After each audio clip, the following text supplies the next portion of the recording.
السلام عليكم ورحمة الله وبركاته. الحمد لله والصلاة والسلام على رسول الله. رب اشرح لي صدري ويسر لي أمري واحلل عقدة من لساني يفقهوا قولي. اللهم إني أسألك علما نافعا ورزقا طيبا وعملا متقبلا. يا مقلب القلوب ثبت قلبي على دينك. يا مصرف القلوب صرف قلبي على طاعتك. اللهم إني أسألك العافية. اللهم إني أسألك العافية. اللهم إني أسألك العافية. اللهم أرنا الحق حقا وارزقنا اتباعه وأرنا الباطل باطلا وارزقنا اجتنابه. أما بعد, ইসলামের মৌলিক জ্ঞান উপস্থাপনার এই সিরিজ উপস্থাপনার আজকে দ্বিতীয় পর্ব আমরা শুরু করেছিলাম শব্দার্থে ইসলামিক জ্ঞান পর্ব দিয়ে গত সপ্তাহে। আলহামদুলিল্লাহ, আজকে তারই পরবর্তী সিরিজ পর্ব হবে। আজকের যে পর্বটা সেটা হবে, স্ক্রিনে দেখতে পাচ্ছেন আপনারা, যে প্রচলিত পরিভাষা এবং কোরআন মাজিদে উল্লেখিত পরিভাষা, হাদিসে উল্লেখিত পরিভাষা। প্রচলিত যে পরিভাষাগুলি আমি আপনি বলি, ইসলামের পরিভাষা, আমাদের ইবাদত, মুআমালাত, দৈনন্দিন কাজে আমরা যে শব্দগুলি ব্যবহার করি, যেটা কোরআন হাদিসের শব্দ বলে আমরা মনে করি, এরকম অসংখ্য শব্দ আছে, অর্থ আছে, যেটা আদৌ কোরআন বা হাদিসের শব্দ না। তো আজকের এই দ্বিতীয় পর্বে, ইসলামের মৌলিক জ্ঞান বিষয়ক উপস্থাপনার দ্বিতীয় পর্বে, শব্দার্থে ইসলামিক জ্ঞানের এই পর্বে আজকে আমরা উপস্থাপন করার চেষ্টা করছি প্রচলিত পরিভাষা বনাম কোরআন মজিদে হাদিসে উল্লেখিত পরিভাষা।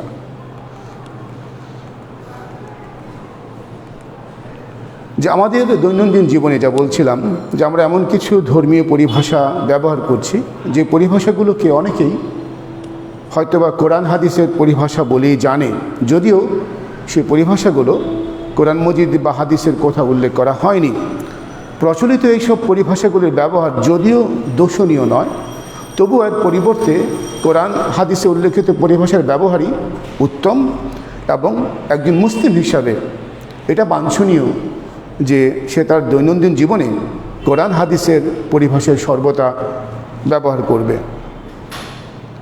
এই উদ্দেশ্যকে সামনে রেখে এই পর্বে মুসলিম সমাজের ঘরে ঘরে, আমাদের সমাজের ঘরে ঘরে প্রচলিত কয়েকটি ধর্মীয় পরিভাষা উল্লেখ করা হয়েছে, এবং এর পাশাপাশি কোরআন হাদিসে উল্লেখিত পরিভাষার সংকলন করা হয়েছে, যাতে আমরা সঠিক এবং উত্তম পরিভাষা সম্পর্কে নিজে অবগত হতে পারি, অপরকে জানাতে পারি, এবং প্রচলিত পরিভাষার বদলে কোরআন মাজিদে হাদিসে উল্লেখিত পরিভাষার ব্যবহার আরও যেন বাড়াতে পারি।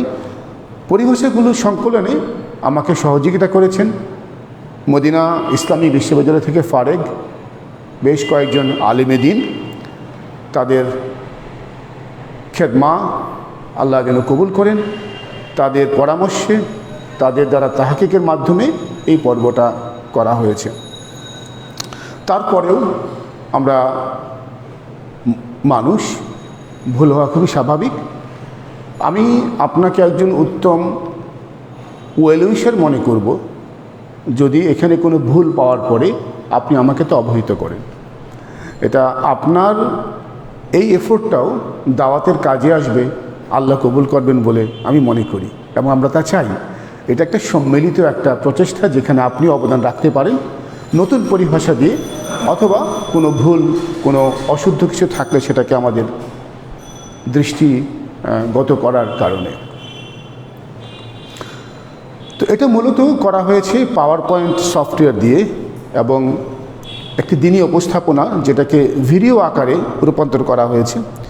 এই আশাবাদ নিয়ে, এটা আছে আমাদের ওয়েবসাইটে, ফেসবুক পেজে, এই আশাবাদ নিয়ে যেন অন্যেরা উপকৃত হয়। উদ্দেশ্য দিন শিক্ষার খেদমতে এটাকে কাজে লাগানো, এবং আহ্বান নিজে জানা, অপরকে জানানো, আর মূল লক্ষ্য হচ্ছে আল্লাহর সন্তুষ্টি আমার আপনার। এবং আমি আল্লাহর কাছে আমার জন্য আপনার জন্য সেই তৌফিক কামনা করছি। আমা তৌফিকি ইল্লা বিল্লাহ। চলুন শুরু করা যাক আজকের এই দ্বিতীয় পর্ব মসজিদ আর সিদ্দিকের ইসলামিক রিসার্চ অ্যান্ড দাওয়াত সেন্টার আয়োজিত এই ধারাবাহিক প্রোগ্রামে প্রতি বৃহস্পতিবার বাদ মাগরিব থেকে এশার আগ পর্যন্ত এই প্রোগ্রামে আশা করা যায় আপনারা আজকে এসেছেন। আল্লাহ যেন আমাদের এই প্রচেষ্টা কবুল করেন, আল্লাহ যেন আমাদের উপকারী জ্ঞান অর্জনের এবং আমলের তৌফিক দান করেন, আমিন। প্রচলিত পরিভাষা বনাম ভার্সাস কোরআন হাদিসে উল্লেখিত পরিভাষা, আমি দুটো দেখাবো পাশাপাশি, ডিসপ্লেতে আসবে। এখানে মেইন অ্যাট্রাকশন হচ্ছে, মেইন যেটা আমরা দেখব এটা হচ্ছে এই ডিসপ্লেটা, প্রজেকশন ডিসপ্লে যেটা, সেখানে বাংলায় আসবে। অনুরোধ বরাবরের মতো যে আমরা যখন, আপনি আমার কথা শুনছেন আমি জানি, আপনার কানে যাচ্ছে, তার পাশাপাশি লেখাগুলো পড়বেন। এই দুটো মিডিয়া মিনিমাম, তাহলে হবে কি আপনার রিটেনশনটা আশা করা যায় লঙ্গার হবে আর কি, মনে বেশি রাখতে পারবো ইনশাআল্লাহ। স্ক্রিনের বাম দিকে উল্লেখ করা থাকবে প্রচলিত পরিভাষাগুলো, যা কোরআন মাজিদে বা হাদিসে উল্লেখ হয়নি, কিন্তু আমি আপনি বলে থাকি। কিছু আছে এর ভিতরে নাজায়েজ বা ব্যবহার করাটা ইসলাম পরিপন্থী, কিন্তু বেশিরভাগই কিন্তু যা আপনি বলতে পারেন, কিন্তু আমি তো আর আপনি তো উত্তমটা ব্যবহার করতে চাই, সেই হিসেবে এটা উপস্থাপন করা। যে আমরা সবাই বলি আপনি কি মুসলমান, তাই না? এটা কি কোরআন বা হাদিসে উল্লেখ হয়েছে মুসলমান শব্দটা? না, উল্লেখ হয়নি। কি উল্লেখ হয়েছে কোন শব্দটা? মুসলিম। আল্লাহ এই শব্দটা ব্যবহার করেছেন, তাই না? কোরআন হাদিসে যে পরিভাষাটা ব্যবহৃত হয়েছে সেটা হচ্ছে মুসলিম। মুসলিমের অর্থ জেনেছিলাম কি? আত্মসমর্পণকারী। মাশাআল্লাহ। কোরআন শরীফ, এতে বলা ভুল মোটেই না, আপনি বলতে পারেন কোরআন শরীফ, নাথিং রং ইন ইট। কিন্তু আল্লাহ কী নামে ডেকেছেন ওনার কোরআন মজিদকে আমাদের জন্য? আল্লাহ রাসূল সাল্লাল্লাহু আলাইহি ওয়াসাল্লাম কী নামে ডেকেছেন? যেটা নাম বলেন তো, কী নাম? মাশাআল্লাহ। জি, কোরআন মাজিদ, কোরআন হাকিম, প্রায় 20টার উপরে নাম এসছে কোরআন মাজিদের। কোরআন মাজিদেই আল্লাহ এইভাবে ব্যবহার করেছেন। কোরআন আল হাকিম, নূর, অনেক হাদিস, বেশ নাম এসছে। কাবা শরীফ, বাইতুল্লাহ, জি জি, কাবা বা বাইতুল্লাহ, বাইতুল্লাহ মানে আল্লাহর ঘর। মদিনা শরীফ, এই নামটা কি হাদিসে এসছে মদিনা শরীফ নামে? আমি আপনি ভালোবেসে সম্মান নিয়ে নামটি, শরীফ অর্থ পবিত্র, হ্যাঁ, জায়গাটা অবশ্যই পবিত্র, এই জন্য এটাকে হারামাইন বলা হয়। হারাম হচ্ছে যে এমন একটা যেটা পবিত্র জায়গা, যেখানে অপবিত্র কাজ করা যায় না, এই জন্য হারাম বলা হয়। আমাদের অনেকেই এটা হেরেম, এটা শব্দটা আসছে, হেরেম বলে ডাকে যদিও কেউ কেউ। মদিনা তাইয়েবা, মদিনা মুনাওয়ারা, এই নামগুলো এসছে হাদিসে। জান্নাতুল বাকি, যে নামটা সিংহভাগ মুসলিম, আমি আপনি আমরা বলে থাকি, এইটা বলাতে একটু আপত্তি আছে, অনেক আলেমরা বলেছেন। কোন নামটা এসছে হাদিসে? বাকিউল গারকাদ। জি মাশাআল্লাহ। হাদিসে যে নামটা এসছে বাকিউল গারকাদ, গারকাদ অর্থ হচ্ছে কি? না, একটা গাছ। জি জি, একটা গাছ, কাঁটাওয়ালা একটা গাছ। হ্যাঁ, বাকিউল গারকাদ। এই রাসূল সাল্লাল্লাহু আলাইহি ওয়াসাল্লাম যখন এখানে মদিনায় বসতি স্থাপন করেন, একটা কবর ছিল আগে থেকে, এখানে কাঁটাওয়ালা গাছ ছিল, সে থেকেই বাকিউল গারকাদ নামটা এসেছে। তো এই প্রসঙ্গে কিছু তথ্য জানা দরকার, আপনাদের দেওয়ার চেষ্টা করছি এখানে। যে মদিনার এই বাকি নামক স্থানটিতে একসময় প্রচুর খানাখন্দ আর কাঁটাওয়ালা প্রচুর গাছ ঝোপঝাড় ছিল, এটাকে বাকিউল গারকাদ বলে নামে ডাকা হতো। রাসূলুল্লাহ সাল্লাল্লাহু আলাইহি ওয়াসাল্লাম মদিনা হিজরতের পর থেকে যখন এই স্থানে সাহাবী ও অন্যান্যদের কবর দেওয়া শুরু হলো, তখন থেকে এটাকে মাকবারাতুল বাকি, অর্থাৎ মাকবারা হচ্ছে কবরস্থান, বাকির কবরস্থান হিসেবে ডাকা শুরু হয়। আর এই নামটি হাদিসে উল্লেখিত হয়েছে এবং এই নামটি এখনও পর্যন্ত চালু আছে, মাকবারাতুল বাকি, মাকবারাত।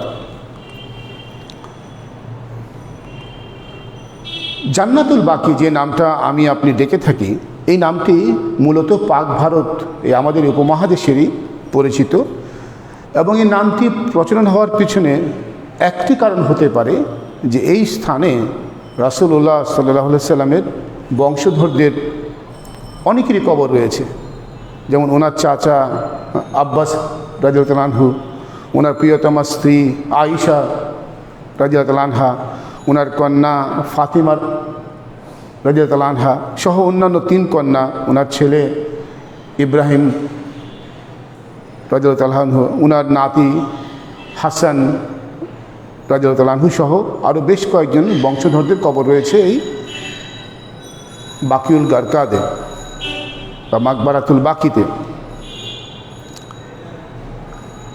এবং রয়েছে সহস্রাধিক সাহাবীদের কবর, যার মধ্যে জান্নাতের সুসংবাদ প্রাপ্ত বেশ কয়েকজনের কবর রয়েছে, যেমন ওসমান, সাদ বিন আবু ওয়াক্কাস, আব্দুর রহমান বিন আউফ রাদিয়াল্লাহু আনহুমদের কবর রয়েছে।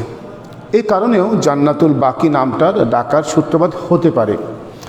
এটা বলা হয়ে থাকে যে শিয়া সম্প্রদায় দ্বারা জান্নাতুল বাকি নামটার উৎপত্তি বা প্রচলন হয়েছে, যেহেতু শিয়ারা ফাতিমা, হাসান, হুসেন এই 3 জনকে খুব সম্মান দিয়ে থাকে এবং আলী রাদিয়াল্লাহু আনহু খুব সম্মান দিয়ে থাকে, এই জন্যই শিয়ারাও এটাকে জান্নাতের অংশ হিসাবে, বাকির জান্নাত হিসাবে ডেকে থাকতে পারে বলে জানা যায়।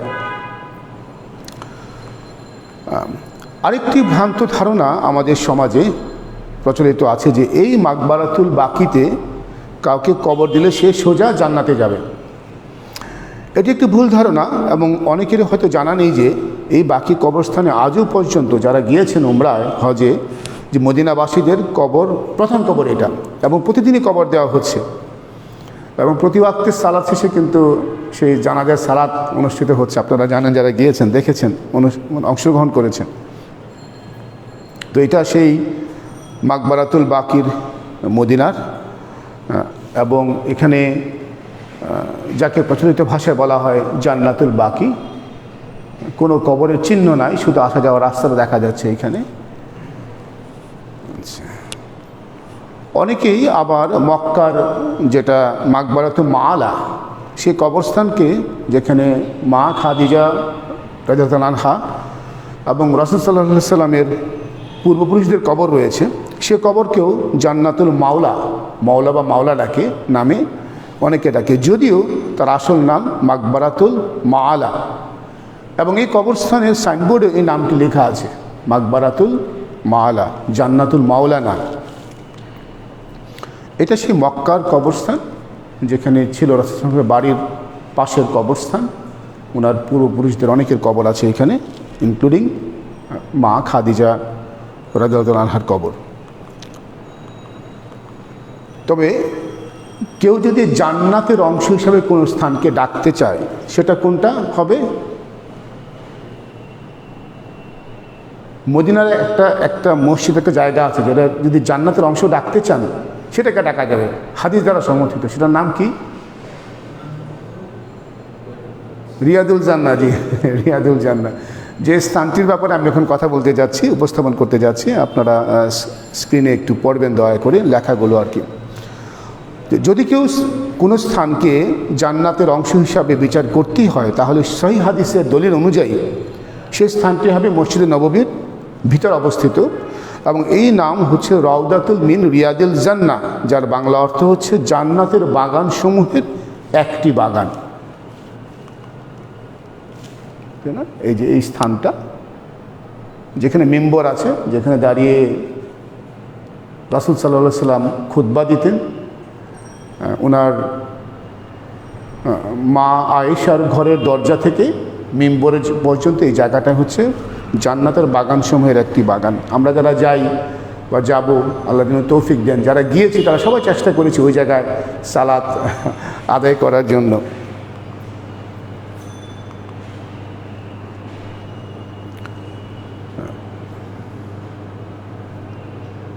জি, এই বাম দিকের ছবিটা হচ্ছে ঠিক এই জায়গায় ছিল দরজা, মা আয়েশার ঘরের দরজা। দরজা পর্দাও ছিল একটা, যে পর্দার ফাঁক দিয়ে আল্লাহ রাসূল দেখতেন যে সালাত শুরু হয়েছিল কিনা। এখান থেকে সোজা তাকালে এই যে একটা মিম্বর, যেখানে একটু উঁচা, এখানে ছিল মিম্বর, এই স্থান থেকে এই স্থান। আর যদি এদিক থেকে দেখেন তাহলে এই সেই জায়গাটা, এই সেই দরজাটা যেখানে ছিল মা আয়েশা রাদিয়াল্লাহু আনহার ঘরের দরজা। এই জায়গাটা সবুজ কার্পেট দিয়ে ঢাকা। এটা কার্পেটের রঙটা ডিফারেন্ট, যারা গিয়েছেন তারা দেখেছেন, যেন চিহ্নিত করা যায় আর কি।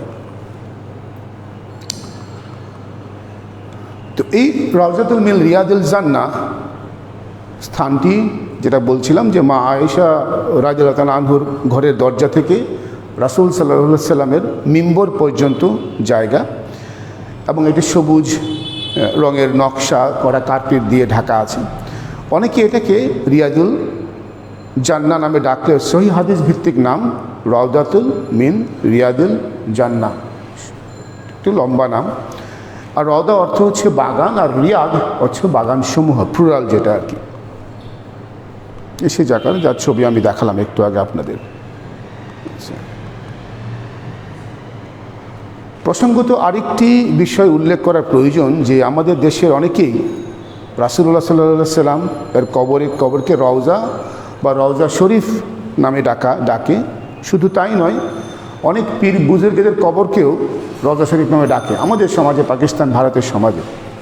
এভাবে ডাকা কোরআন হাদিস অনুযায়ী ঠিক না, বিরোধী, এবং সহিহ হাদিসের ভাষ্য অনুযায়ী কবরকে কবরই রাখতে হবে। এটা পীরের কবর বলে এটা রওজা এরকম না, কবর কবরই। যে আর রাসূল সাল্লাল্লাহু কবর কিন্তু রওজা রাখা হয় না, কবরই ডাকা হয়। তো যেখানে আল্লাহ রাসূল সাল্লাল্লাহু আলাইহি ওয়াসাল্লাম কবরকে কবর ডাকা হচ্ছে, সেখানে অন্যান্যদের কবরকে কী করে এত সম্মান দিতে পারি? আমাকে তো সমর্থন করে না কোরআন হাদিসের ক্ষেত্রে। এবং যে স্থানে আল্লাহ রাসূল সাল্লাল্লাহু আলাইহি ওয়াসাল্লাম, ওনার পাশে বাম পাশে আবু বকর, এবং ওনার বাম পাশে ওমর রাদিয়াল্লাহু আনহুমদের কবর আছে, সেই স্থান থেকেও আমাদের অনেক মুসলিম ভাইরা বোনেরা রওজা শরীফ নামে ডাকে, কিন্তু এটাও ডাকা ঠিক না। যদি রওজা ডাকতেই হয়, সেটা হচ্ছে সেই মসজিদের ভিতরে ওই জায়গাটা যেখানে দরজা থেকে মিম্বর পর্যন্ত, তাই না, এই সেই স্থানটি। এইটা রওজা না। কোনটা রওজা বা রওজা বা বাগান? বাগান কোনটা? বাগান হচ্ছে এই জায়গাটা একমাত্র, যেটা বেহেশতের বাগানসমূহের একটি বাগান। তো আসলে এখানে আহ্বান করা এই জন্য যে শুধু আমরা যে জানার সুযোগ পাচ্ছি তা না, আমরা যেন অন্যকেও এটা জানাই। আমার পরিবার থেকে শুরু করি, প্রথমে সেটাই উত্তম হবে। নিজে সংশোধন হওয়া, পরিবারকে চেষ্টা করা সংশোধনের। আর এই রওদা নামটি এসেছে শব্দ থেকে রওদা, এখানে দাল আছে শব্দটা শেষে। আর এখানে দালকে অনেকে যা উচ্চারণ করে, যে কারণে আমাদের দেশে যে দোয়াল্লিন আর জোয়াল্লিন, রমাদান আর রমাজান শব্দ একটা, কিন্তু উচ্চারণ আমরা ডিফারেন্ট করি। তো রওদা ছিল, এখান থেকে রওজা, সেখান থেকে রওজা শরীফ হয়ে গেল আস্তে আস্তে কবরের নামকে ডাকার ক্ষেত্রে আর কি। তো আচ্ছা, আজরাইল, বলি না আজরাইল আসছে, এই নামটা কি আসছে কোরআন হাদিসের কোথাও আসে নাই। কোনটা এসছে? মাশাআল্লাহ জি, এখানে একটা রিচ অডিয়েন্স, মাশাআল্লাহ। আল্লাহ যেন কবুল করেন, আল্লাহ যেন আমাদের এই জ্ঞানকে আমার আমলে নিয়ে আসেন, এবং অন্যের আমলেও যেন নিয়ে আসার কাজে আমি একটা মিডিয়া হতে পারি, সে তৌফিক চাচ্ছে আল্লাহর কাছে। যে এটা বলা হয়ে থাকে যে ইহুদিদের যে খ্রিস্টান আছে, সেখান থেকে আমাদের এখানে, মানে অন্য ধর্মের যারা কিতাবী, অন্য যারা কিতাব, তাদের থেকে আমাদের এখানে নামটা আসছে, এই আজরাইল নামটা। আহমেদ, বলি না অমুক আহমেদ, এটা কি সঠিক নাম? আরবিতে সাধারণত একার থাকে না, আকার হয়। তাহলে এটা সঠিক নামটা কি হবে? আহমদ নাকি আহমাদ? আহমদ, জি জি আহমদ। আহমদ। ঠিক তেমনি মোহাম্মদ, মোহাম্মদ, আমাদের অনেক এরকম কেউ কেউ খুব আধুনিক হওয়ার জন্য মোহাম্মদ ডাকে। আসলে কি হবে সঠিক নামটা মোহাম্মদ। যখন আপনি নাম লিখবেন আপনার, চেষ্টা করবেন এমডি না লেখার জন্য। ইয়েস, এমডিতে বুঝতে পারি যে এমডি মানে একটা শর্ট অ্যাক্রোনিম টাইপের, এমডি দিয়ে মোহাম্মদ বোঝাতে চাচ্ছি। তো এই জন্য আমার চেষ্টা করা উচিত আপনার চেষ্টা, যাদের নামে মোহাম্মদ আছে সে নামটা পুরোটা স্পেল করে মোহাম্মদ হবে, মোহাম্মদ না। জি, কম বেশি মানে বেশিরভাগ লোক এই নামে যে আছে তাকে আয়েশা ডাকে। আয়েশা, আয়েশা আসলে কি হবে আয়েশা, যে আয়েশা, আয়েশা। ফাতেমা, আমার ছোটো মেয়ের নাম ফাতিমা, অনেক বেশিরভাগ ফাতেমা ডাকে, ফাতেমা ফাতেমা এভাবে ডাকে। তো মাঝে মাঝে মেয়েও বলে, আমি বলি যখন একটু হয় যে আসলে আমার নাম কিন্তু ফাতেমা না, আমার নাম হচ্ছে কী হবে সঠিক নামটা ফাতিমা। জি জি জি, ফাতিমা। তো আপনি দেখেন এই প্রচলিত যে পরিভাষা যেগুলি নামগুলো দেখালাম আমি, যদিও অভ্যস্ত হয়ে গিয়েছে এবং এগুলো বলা অন্যায় বা গুনাহের কাজ না, তবুও এর পরিবর্তে ওই পাশে যে কোরআন মাজিদের এবং হাদিসের যে ভাষ্য আছে সেটাই উত্তম। আমরা তো উত্তম নিতে চাই, তাই না? অতএব এটা বলাই উত্তম, অবশ্যই এটা বলা উত্তম, এবং সেটাই চেষ্টা করাই আমাদের জন্য বাঞ্ছনীয় হবে, আমার জন্য, আপনার জন্য। আচ্ছা, এই ফাতিমা নামটি নিয়ে আমাদের সমাজে যারা সহি পথে চলার চেষ্টা করেন তাদের ভিতরে জিনিসটা থাকতে পারে এই নাম ডাকার ব্যাপারে এবং এই নামের সম্বোধন করার ব্যাপারে। একটা রেওয়াজ আমি তুলে ধরতে চাচ্ছি এখানে। এটা হচ্ছে যে আমাদের সমাজে ফাতিমা রাদিয়াল্লাহু আনহাকে মা ফাতিমা ডাকার একটি ব্যাপক প্রচলন রয়েছে, অথচ ফাতিমা রাদিয়াল্লাহু আনহাকে আমরা মা ডাকার ব্যাপারে কোরআন হাদিস কোনো দলিল আছে? দলিল নেন। তবে রাসূল সাল্লাল্লাহু আলাইহি ওয়াসাল্লামের স্ত্রীদের উম্মাহাতুল, মাগণ, মুমিনদের মাগণ, মাতা হিসাবে ডাকার একাধিক দলিল আছে। দেখেন এখানে মা ফাতিমা ডাকতে গিয়ে যে একটা ঝামেলা হচ্ছে, সেই ঝামেলার কথা আমি একটু উল্লেখ করতে চাচ্ছি সেখানে আর কি। যে সূরা আহজাবের 6 নম্বর আয়াতে আল্লাহ তাআলা রাসূল সাল্লাল্লাহু আলাইহি ওয়াসাল্লামের স্ত্রীদেরকে মুমিনদের মাথা হিসাবে উল্লেখ করেছেন, তাই না? এবং আয়াতটা এখানে তেলাওয়াতটা হচ্ছে আর কি, যে আল্লাহ বলেছেন তারা হচ্ছে তোমাদের মুমিনদের মা, তাদের আমাদের মাতা। এবং সহিহ হাদিসেও রাসূল সাল্লাল্লাহু আলাইহি ওয়াসাল্লাম এর স্ত্রীরা উম্মাহাতুল মুমিনিন হিসাবে বর্ণিত হয়েছেন। কিন্তু আমাদের সমাজে মা আয়েশা ডাকার প্রচলন এতটা দেখা যায় না, যতটা দেখা যায় মা ফাতিমা ডাকার প্রচলন, তাই না? এবং যেটা হয়েছে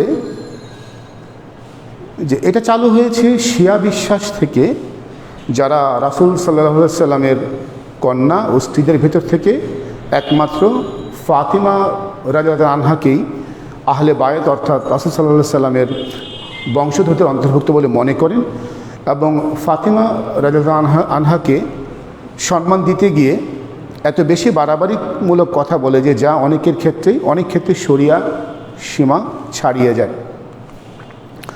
তো আরেকটি লক্ষণীয় ব্যাপার যে আমাদের সমাজে শুধু ফাতিমা রাদিয়াল্লাহু আনহাকেই মা ফাতিমা ডাকা হয়, অথচ রাসূল সাল্লাল্লাহু আলাইহি ওয়াসাল্লাম আরও 3 কন্যা ছিলেন, তাই না? তাদের কিন্তু কেউ মা ডাকে না, এটা খেয়াল করেছেন? যেমন ওনার জাইনাব, তারপরে রুকাইয়া, উম্মে কুলসুম রাদিয়াল্লাহু আনহুন্না, ওনাদের নামের আগে কিন্তু মা ডাকা হয় না। তার মানে কি একটা, আর যদি ওনাকেও মা ডাকি, ওনার মাও আমাদের মা, তাহলে কি করে হলো? এই জন্য আপনি যখন শরিয়ার কেউ বাইরে যায় অনেক ধরনের অসামঞ্জস্য সে ধরা হয়ে যায় আর কি। আচ্ছা, আমি এটা স্কিপ করে গেলাম এখানে। আচ্ছা, আজকে এই ছিল কয়েকটা ভুল তথ্যের সঠিক একটি তথ্য দেওয়া। আজকে আর 10 মিনিট সময় হবে, যদি আপনাদের হাতে সময় থাকে। আমি আরেকটা পর্ব, ছোট্ট একটি পর্ব করতে চাই। সেটা হচ্ছে আল্লাহ সুবহানাহু ওয়া তাআলা এবং রাসূল সাল্লাল্লাহু আলাইহি সাল্লামকে ডাকার ক্ষেত্রে কিছু প্রচলিত এবং সঠিক পরিভাষার যে হাদিস, যেটা মালিশ, আমার এখানে একটা ওয়েবসাইট ওপেন করা ছিল, আজকে একটা ট্রেনিং ছিল, সেই ট্রেনিংয়ের তথ্য খুঁজতে গিয়ে সেটা ওপেন করা ছিল আর কি। আমি দুঃখিত।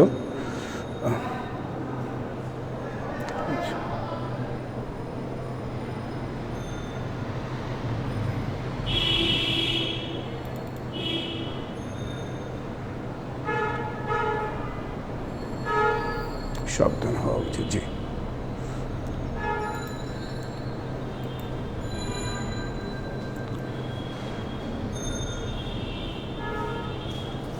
ছোট্ট একটি পর্ব, যেটা রাসূল সাল্লাল্লাহু আলাইহি ওয়াসাল্লামকে সম্বোধনের ক্ষেত্রে প্রচলিত যে পরিভাষা আমরা ব্যবহার করে থাকি, যা কোরআন হাদিসে উল্লেখ হয়নি, তার ভিতরে আমার দেখা অনেক মুরব্বী, আমাদের অনেক গুরুজন মহব্বত নিয়ে ডাকেন। মহব্বতের বিন্দুমাত্র কমতি নাই। যদি অন্তর দেখেন, যদি ফিল করি মহব্বত থাকে, নবীজি বলেন, মহব্বত নিয়ে ডাকেন।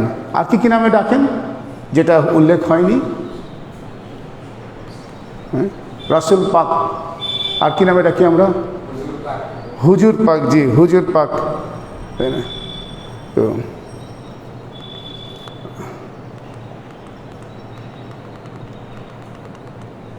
নবী করিম, রাসূল করিম, তাই না? সংক্ষিপ্ত দূরটা আমরা বলি, কিন্তু আগে যে নামে সম্বোধন করি, নবী করিম, রাসূল করিম, এই নামগুলো কিন্তু কোরআন হাদিস দ্বারা সমর্থিত না। হুজুর সাল্লাল্লাহু আলাইহি সাল্লাম, তারপরে হুজুরে পাক সাল্লাল্লাহু আলাইহি সাল্লাম, হযরত মুহাম্মদ সাল্লাল্লাহু আলাইহি সাল্লাম, এটা পাঠ্য বইতে দেখা যায় এই নামটা, যেটা পরে আমি বড় হয়েছি, হযরত মুহাম্মদ সাল্লাল্লাহু আলাইহি সাল্লাম।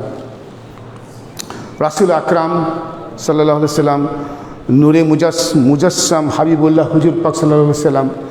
আরও কিছু নাম আছে, আকায়ে নামদার, তাজদারে মদিনা, মদিনার তাজ, মদিনার মুকুট। এটা সম্মানসূচক বলা, একটা গুণবাচক কিছু বৈশিষ্ট্য দেওয়া। ঠিক আছে, তখন ডাকা হতে পারে হয়তো, কিন্তু সঠিকটা যে নাম সেটা কিন্তু এই নামগুলো না। তারপরে সারোয়ারে কায়নাত, সরকারে দুজাহান, উর্দু ভাষায় এই নামগুলো খুব বেশি প্রচলিত, পাকিস্তানি ভাইদের ভিতরে এই নামটা। তো দেখেন, এই যে কটা নাম উল্লেখ করা হয়েছে, এর সবগুলো কোনোটাই কোরআন মজিদে বা হাদিসে উল্লেখিত হয়নি। যদিও আমাদের সমাজে নাম ধরেই রাসূল সাল্লাল্লাহু আলাইহি সাল্লামকে সাধারণত সম্বোধন করে থাকে। তো এখন কোন নামটা আমি মানে আপনার কাছে শুনতে চাচ্ছি, জানি আমি, তারপরও জাস্ট একটু পার্টিসিপেশন হিসাবে জানতে চাচ্ছি যে কোন নামটা বা কয়টা নাম কোরআন মাজিদে, কয়টি নাম এসছে, রাসূল সাল্লাল্লাহু আলাইহি ওয়াসাল্লাম কয়টা নাম কবার উল্লেখ হয়েছে জানেন আপনি? না, 4 বার কোরআন মাজিদে আল্লাহ রাসূল সাল্লাল্লাহু আলাইহি ওয়াসাল্লামের নাম 4 বার উল্লেখ হয়েছে। মুসা আলাইহিস সালামের নাম মোর দেন 100, 100-এর অধিক। জি, ঈসা আলাইহিস সালামের নাম এরকম 25টার মতো উল্লেখ হয়েছে। জি, তো কোরআন মাজিদে উল্লেখিত পরিভাষা মুহাম্মদ সূরা আল ইমরানে, সূরা আহজাবে 2 বার, সূরা মুহাম্মাদের 2 নম্বর আয়াতে 3 বার উল্লেখ হয়েছে, এবং সূরা ফাতহের 29 নম্বর আয়াতে উল্লেখ হয়েছে। আর আহমেদ নামটা 5 বার, মোহাম্মদ নামটা 4 বার, আহমেদ নামটা 1 বার। আহমেদ নামটা উল্লেখ হয়েছে কোথায় ছিল? এখানে যে সূরা সাফের 6 নম্বর আয়াতে আহমেদ নামটা উল্লেখ হয়েছে। বিসমিল্লাহ। হাদিসে উল্লেখিত পরিভাষা যে নামে সাহাবারা ডাকতেন আল্লাহ রাসূল সাল্লাল্লাহু আলাইহি সাল্লামকে, এই কয়েকটি নাম: মুহাম্মদ সাল্লাল্লাহু আলাইহি সাল্লাম, রাসূলুল্লাহ সাল্লাল্লাহু আলাইহি সাল্লাম, মুহাম্মাদুর রাসূলুল্লাহ সাল্লাল্লাহু আলাইহি সাল্লাম, আহমদ সাল্লাল্লাহু আলাইহি সাল্লাম, নবী সাল্লাল্লাহু আলাইহি সাল্লাম এবং রাসূল সাল্লাল্লাহু আলাইহি সাল্লাম। তো এই নামে ডাকাটাই উত্তম। দেখেন সমস্যা কি হয়, যিনি আপনার মুরব্বী, আমার মুরব্বী, বয়স বেশি, অথবা মসজিদের হয়তো ইমাম, উনি নবীজি নবীজি ডাকতেছেন, হয়তো কোনো একটা দার্সে 100 বার নবীজি বলেছেন, হয়তো একবারও নবীজির পরে রাসূল সাল্লাল্লাহু আলাইহি ওয়াসাল্লাম বলেন নাই, এই ছোট্ট দরুদটা পড়েন নাই।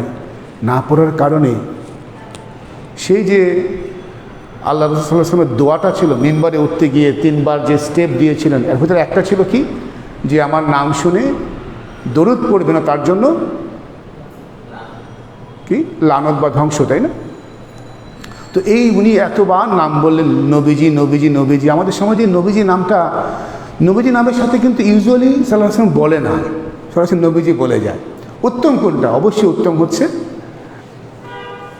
ওই হাদিসে উল্লেখিত পরিভাষা রাসূলুল্লাহ সাল্লাল্লাহু আলাইহি ওয়াসাল্লাম। আমরা অনেক সময় লজ্জা পাই, অবশ্যই সম্মানের খাতিরে হয়তো সবার সামনে বলবো না, কারণ যে সবার সামনে সবাইকে সংশোধন করে কোরআনে তার ব্যাপারে কিন্তু হুঁশিয়ারি এসছে, তাই না? উনি যদি আমার মুরব্বী হন, বয়স্ক হন, ওনার বাসার পরবর্তীতে ওনাকে বলার চেষ্টা করব যে আসলে আমি আপনার ওয়েল উইশার, আমি আপনার ভালো চাই, আমি চাই না আপনি রাসূল সাল্লাল্লাহু আলাইহি ওয়াসাল্লামের বিরাগভাজন হন, ওনার সাফায়াত আপনি না পান, আমি এটা চাই না, আমি চাই আপনি পান। অতএব ওনার নামের ক্ষেত্রে কার্পণ্য করবেন না, এই জন্য নামটা বলেন আর কি। আপনি যেভাবে ভালো মনে করেন ওনাকে উপদেশ দেওয়া, বলার, এবং আপনি দেখবেন অনেক ক্ষেত্রেই তারা কিন্তু সংশোধন হয় আমার দেখা মতে।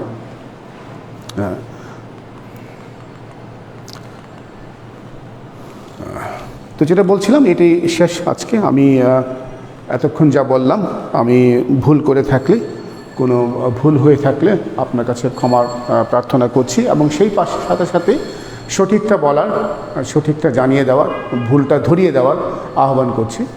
এবং এই ভুলটা আসে শয়তানের পক্ষ থেকে, শয়তান ভুলিয়ে দেয়।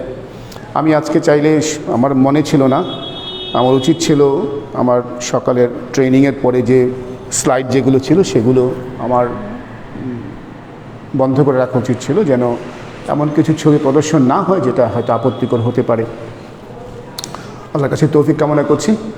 আর একটা পরামর্শ, যে আমরা শুরু করছি যে বৃহস্পতিবার বাদ মাগরিব, আমরা দেখি লোক সমাগম কেমন হয়। আমরা যদি দেখি যে উপকৃত বেশি হবে, ফায়দা বেশি হবে এশার পরে করলে পরে, আমরা সেটাও চেষ্টা করতে পারি। আপনাদের পরামর্শ চাচ্ছি যে এশার পরে এটা করা যায় কি না। যদি মনে করেন এশার পরে করা যায়, আমরা হয়তো সেটা চেষ্টা করব। আপনারা কি মনে করেন, মাগরিবের পরে নাকি এশার পরে? আপনার কোনটা ভালো ফিট করে বেশি আপনার শিডিউলের সাথে? জি ভাই, বাদল এশার পরে, বাদ মাগরিব। আচ্ছা আচ্ছা, জি। আর কোনো, জি ভাই, আপনার কোন টাইমটা ফিট করে বেশি, বাদ মাগরিব নাকি এশা? এশার পরে ভালো হয়, এশার পরে না? জি, বাদ এশা না? আচ্ছা, আমরা শুনলাম যারা প্রেফার করছেন বাদ মাগরিব এবং যারা প্রেফার করছেন বাদ এশা, ওমা তাওফিক ইল্লা বিল্লাহ, আমাদের মসজিদ কমিটিতে এবং আইআরডিসির যে কমিটি আছে সেখানে আমরা বলবো, যদি সেটা সিদ্ধান্ত হয়ে থাকে বাদ মাগরিব বাদ এশা, যদি পরিবর্তন হয়ে থাকে আমরা জানাবো আমাদের ওয়েবসাইট এবং ফেসবুকের মাধ্যমে যে সময়টা চেঞ্জ হয়েছে, বাদ এশা হয়েছে আর কি। তো এই বলে আমি আজকের এই দ্বিতীয় পর্ব শেষ করতে চাচ্ছি।